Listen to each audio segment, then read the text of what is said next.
Hi, Max. um, how are you? I'm good. A little bit tired, but excited. And yeah, thanks for having me. That's all right. So you've been spending a lot of time in Sydney recently, recording stuff for an upcoming album. How's that process going for you? It's good. It's exciting. It's probably like a little bit more tedious than I was expecting this part of the recording process to be. So it's less the writing and more just the finalization of your Yeah, song. I guess I'm finding that my skills in the production area I found wanting a little bit. I have a great producer and Nick Franklin, so he's like really helping me see the potential in the songs and see where we can take them away from the typical sort of folk singer-songwriter that I naturally produce because I write on a guitar. So yeah, I think definitely just the production mainly that I find is a little bit harder to solve the riddles there. Yeah, and you are a solo performer as well. So when you play live, you're just playing with your guitar too. So it's definitely like a hurdle that would be fun to get over though, even though it's tedious, right? Yeah, no, definitely. I love seeing the songs like come together and that creative sort of collaboration between Nick and myself when we're in the studio and it's just us, and that's like, I think that's probably a little less overwhelming than is if I was to try and include too many session musicians or anything like that. So having one other brain working on,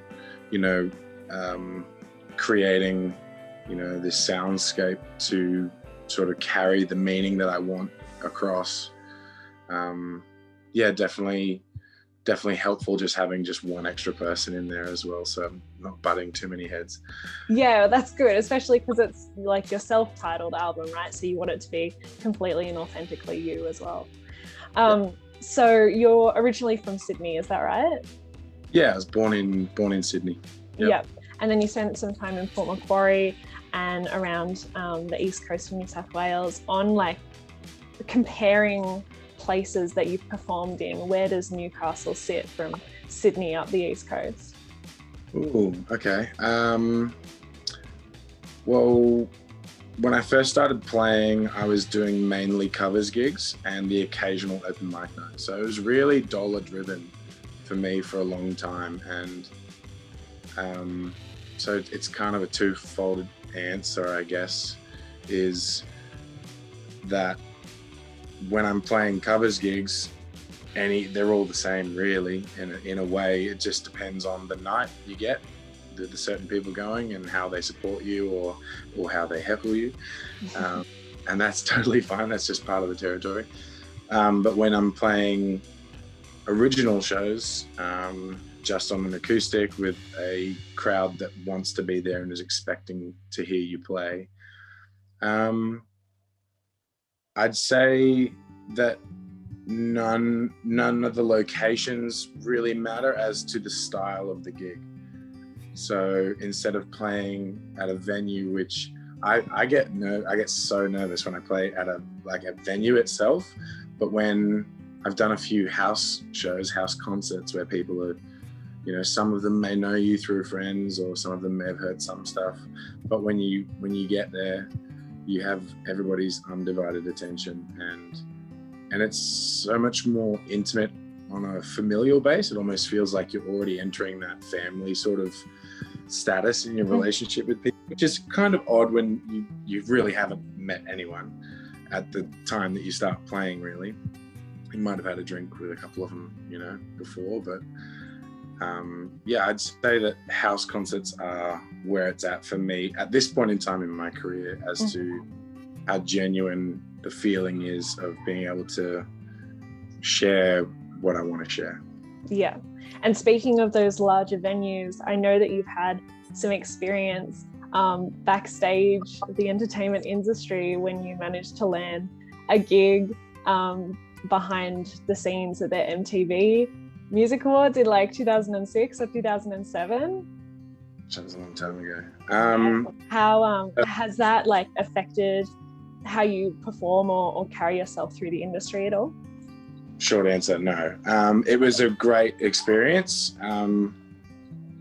and probably gave me more, okay, so I guess it has affected me in a little way, maybe a bit more conflict of at the time, and this has been a process of getting over my understanding of where I wanted to be in the industry. But a friend of mine was doing a lot of the backstage management, a friend's dad was, and so he got me into like a work experience thing and did like, you know, the few days bump in and bump out sort of thing. Seeing a lot of the talent and the performers, you know, coming and going, and some of them being really genuine, nice people to everyone they came across, no matter how low you were in your position or status behind backstage. Mm-hmm. Then some who were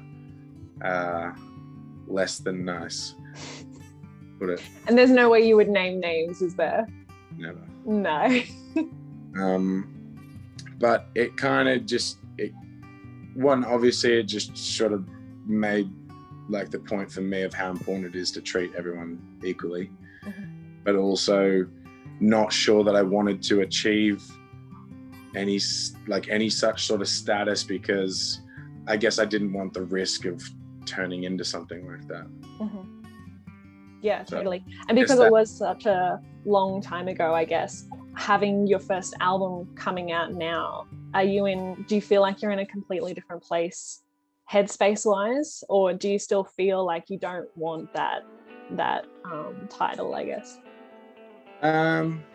No, I think it's definitely changed and developed. It's not about wanting or not wanting the title. It's probably more about being less focused on, like, obviously worrying about things you can't help in the moment, and trying just to be honest and creative. And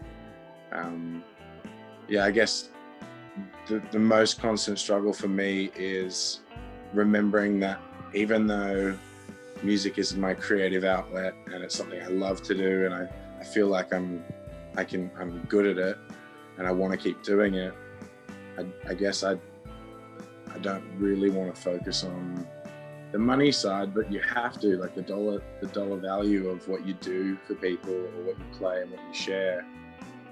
It is a business, and I guess that's the hardest thing for me, is remembering or trying to figure out how to like make this a business for myself. Like, as a person, I am my own business, and that's really hard as a solely creative person. Like, mainly I'm pretty bad at the business side. Trying to remember or keep in mind that it is important if I want the longevity in this career. Mm-hmm. Definitely. And because the album that's coming out, you said in the Something You Said interview that it's got over 10 years or up to 10 years worth of songwriting included. Has it been difficult to collate what you want to include in the album because there's such an expansive time frame?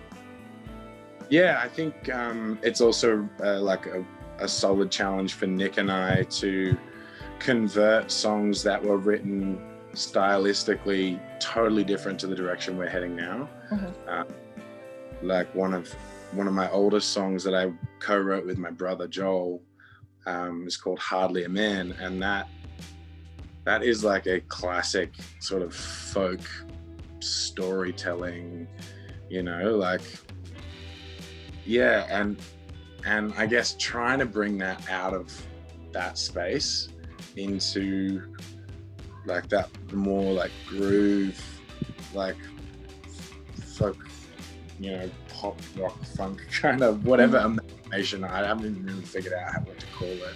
Somebody else would be better at it. We'll call it a fusion for now. Okay, great. All those things, you know, it's yeah. I guess I'm finding it difficult to like be able to walk into the studio, because I've sat with the songs for so long and just like come at them completely open-minded. Mm-hmm. And I guess that's why I need Nick in there, because he has heard them a few times. Mm-hmm. And so yeah, difficult to amalgamate 10 years worth of writing for sure, but I think mainly on the production side, because I find that the lyrical content, because I write mostly around morals and relationships and who I want to be or who I wanted to be, I don't think that I feel like they're any less important to me today than they were then. So really it's just transitioning them from stylistically where they were. Yeah, and do we have any idea when you'll be releasing anything? I'm hoping in the next 4 to 5 months. Okay. But it could blow out a little bit because I'm a bit of a perfectionist. But yeah, I might even end up releasing some acoustic tracks in between now and the album anyway. I'm not sure. Maybe. Because we've already got 2 songs from you so far this year. One of them is Slow It Down, and the other one is Call My Name, and they're both available on Spotify as well at the moment. Where else would people be able to listen to them? Literally, I think any major platform. I use a streaming distribution service, and so they put it in Spotify, iTunes, Amazon, Deezer, YouTube. Awesome. It's everywhere. Yeah, and will those 2 be on the album as well? Yeah, they will. Yeah, okay. Great. Well, thank you so much for having a chat with me this afternoon. I really appreciate it. Thank you for having me, Phoebe. And I can't wait until the album comes out. Thanks so much. I appreciate it. You're welcome. All right, have a good one. Thanks. See ya. Bye.